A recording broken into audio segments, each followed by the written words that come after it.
Our message today, Wisconsin is in need of a regulatory reset.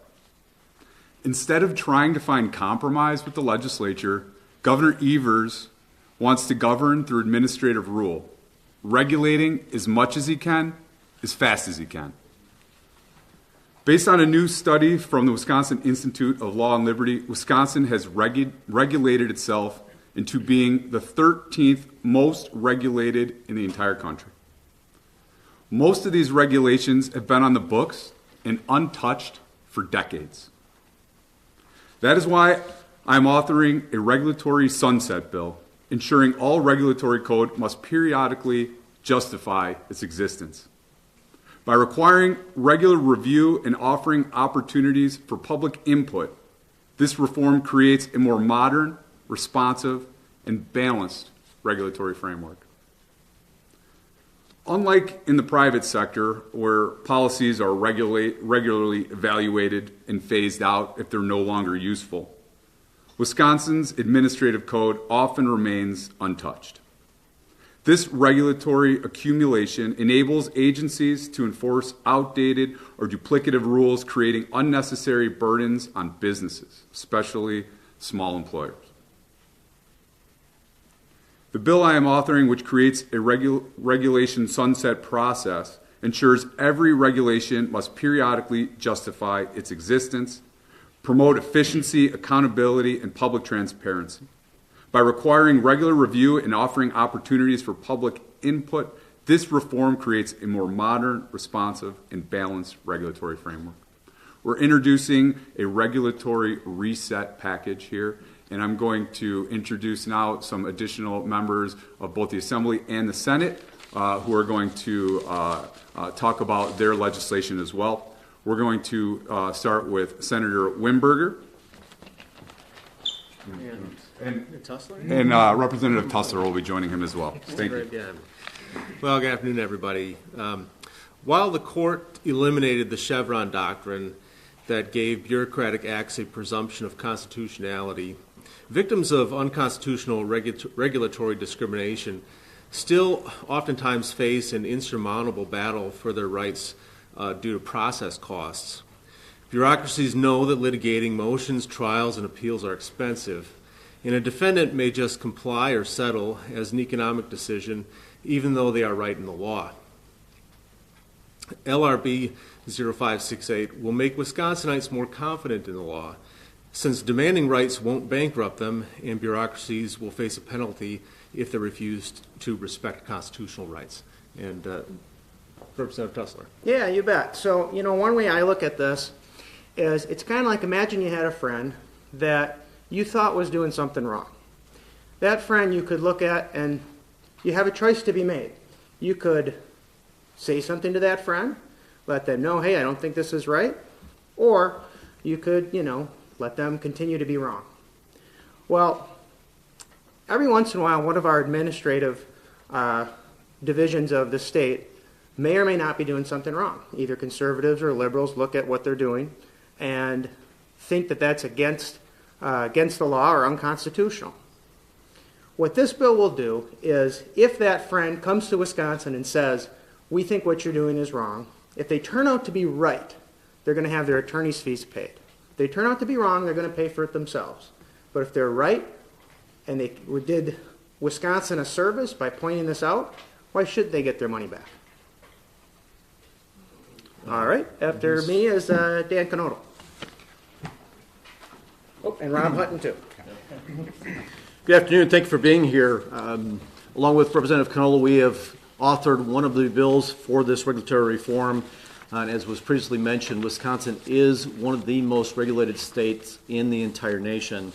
As an employer myself, and I know Representative Knodel is also, employers tend to look at three major factors when determining where they're going to do business. One of those factors is taxes.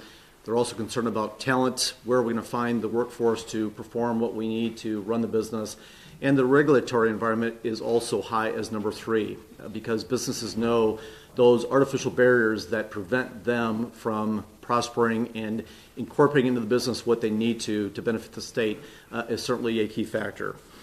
Our heavy regulatory burden has a real-world impact and puts the majority of our businesses at a disadvantage on a global level, both for talent and for future prosperity. The bill Representative Knoll and I are discussing today, number one, reforms Wisconsin's administrative rulemaking process by adding clarity and transparency to scope statements, which are notices agencies use to initiate new regulations. Scope statements are like seeds that tend to be planted and grow without being tendered properly. The bill improves transparency by requiring only one clearly identified rule, either an emergency rule or a permanent rule, per scope statement. This clarifies that multiple rules cannot spring from one single scope statement, and it allows greater public scrutiny and clarity on what a proposed rule would do and what impact it would have on businesses and communities. This bill also closes a loophole that lets agencies use a single scope statement for multiple rules. And once put into effect, these rules have no expiration date and can potentially exist on for perpetuity. Lastly, this bill sets a 6-month expiration on emergency rule scope statements to prevent their misuse. We think this is the right step for the state of Wisconsin to further deregulate our current economic environment for the benefit of all the workers and all the employers in our state. And with that, I will turn it over to Representative Knoll. Thank you, Senator Hutton. The whole package of bills here, we're trying to accomplish better transparency, more transparency. Public oversight. This specific bill would allow the public to weigh in and have more oversight over the rulemaking process. And then at the end is to really drive economic growth throughout the state of Wisconsin. Often, as Senator Hutton mentioned, being a business owner, myself and a number of people behind us are also have been in business. And it's what I hear most often on the local level is businesses that are considering coming to Wisconsin are just frightened about the maze of regulations and all the hurdles that are in front of them. So we need to lower those hurdles, eliminate them, and then find a way to welcome people and businesses that want to invest in the state of Wisconsin and in our local communities. So it's not often they get a no when they come forward and we want to do this, we want to do that, and they're frustrated. We need to turn that equation around and find a way to tell these people and these people that want to invest, find a way to say yes and give them very clear avenue to do just that. This is how we can get your mission accomplished, and we'll help you in government to do just that. So the economic growth will result from all that. Thank you. And with that, we're going to go to Rep. Gustafson. Okay. And Senator Bradley will come on up with me as well.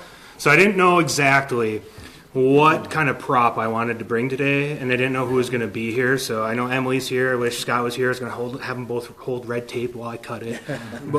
Or I was going to bring a $100 bill and cut it, which really take those images as I talk about this bill. So LRB 2508 is not just another bill. It makes the cost of decisions made by the government the focus, not just an afterthought. So essentially what we're trying to do with this is if any rule is created, it must be a net zero rule. So if there's an existing regulation or rule out there that is of equal cost or greater, you're going to have to cut that rule if you want to implement a new one. So by doing that, again, anything comes through, it must stop before if you try to pass that rule until you've either identified the rule that you're going to eliminate the cost, or you're going to have to get direct legislative approval through a new bill to get this set, and then obviously, again, making sure the offset's all complete. So that's really what we're trying to accomplish here. And Senator Bradley. Thank you.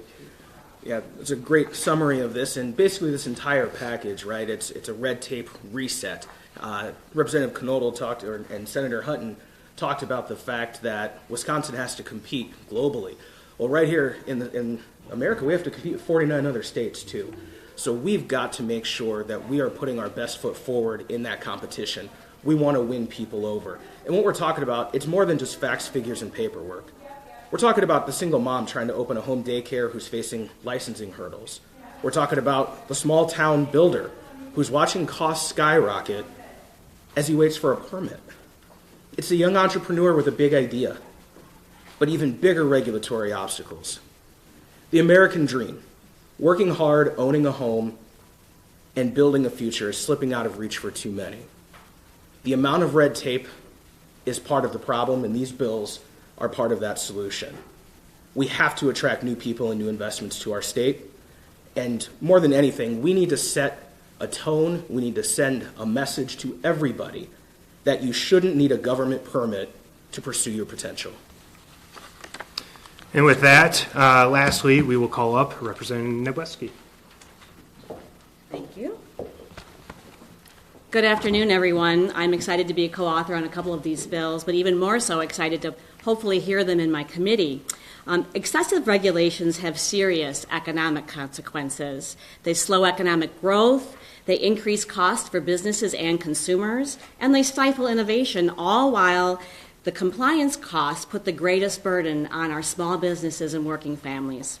According to some calculations, cutting regulations by just 10% over the next 3 years could unlock $6.6 billion in GDP growth by 2037. Today is a step in the right direction. While this bill package may not seem super sexy, nerds like all of us really get excited about the potential impact, especially this nerd who's chairing the Assembly Committee on Government Operations, Accountability, and Transparency. One focus of our team is being responsive directly to the people of Wisconsin on issues of oversight, but many people are simply unaware of how the rulemaking process works. Yet we all feel the effects of regulations in our lives every single day. These bills very explicitly advocate for the voice of the people. Whether it's government telling us how many ounces of water can go through our shower heads or what kind of stoves we can buy, or the state using outdated regulations to expand their authority in a way in how we run our businesses or even how we raise our children and our medical freedom, rules and regulations impact us in very real ways every day. Let's take the Sunset Bill, for example. How many of us really know how many paid apps and subscriptions you have on your cell phone at any given time? While some may only be 99 cents or a few bucks a month, or your Apple Music or your Spotify subscription doesn't seem like a lot, they quickly add up to significant amounts if we don't keep track. The Sunset Bill keeps track of the nickel and diming that regulations could end up compounding into millions of dollars of spending when left unchecked. Every one of these bills works to ensure meaningful public participation in the rulemaking process and strengthens Wisconsin's commitment to transparency, accountability, and public engagement. This bill package is yet another example of legislative Republicans' commitment to shrinking the bloated government whale that our state has become under the Evers administration and the current state Supreme Court. This legislation not only drives efficiency, transparency, and accountability, but it puts stronger checks in place to prevent the exploitation of loopholes and trickery that have been used over the last 6 years to bypass the will of the people and to govern Wisconsin by administrative rule. And with that, I'm going to turn it back over to Representative Nealon to lead the questions. Thank you, Amanda. Great job. Yeah, we'll open it up to questions. How does JCRER fit in the picture? It sounds like they can take care of a lot of this without new laws. Yeah, great question. JCRER certainly plays a role in this, but when we're talking about a red tape reset, we want to look at all the rules and regulations that have been on the books for decades. We want, like when it comes to sunsetting these bills, we want to allow for rules to expire, and then we would have to then reauthorize them. So JCRER certainly plays a role, but I feel that that role is a more active role in oversight when it comes to rules that are currently being promulgated and our ability to object or modify current rules. But when it comes to this legislative package, I think it's more comprehensive and it looks at the entire administrative rule book. Well, what's the role of the Wisconsin Institute of Law and Liberty in crafting these bills, and what other groups did you talk to when crafting these proposals?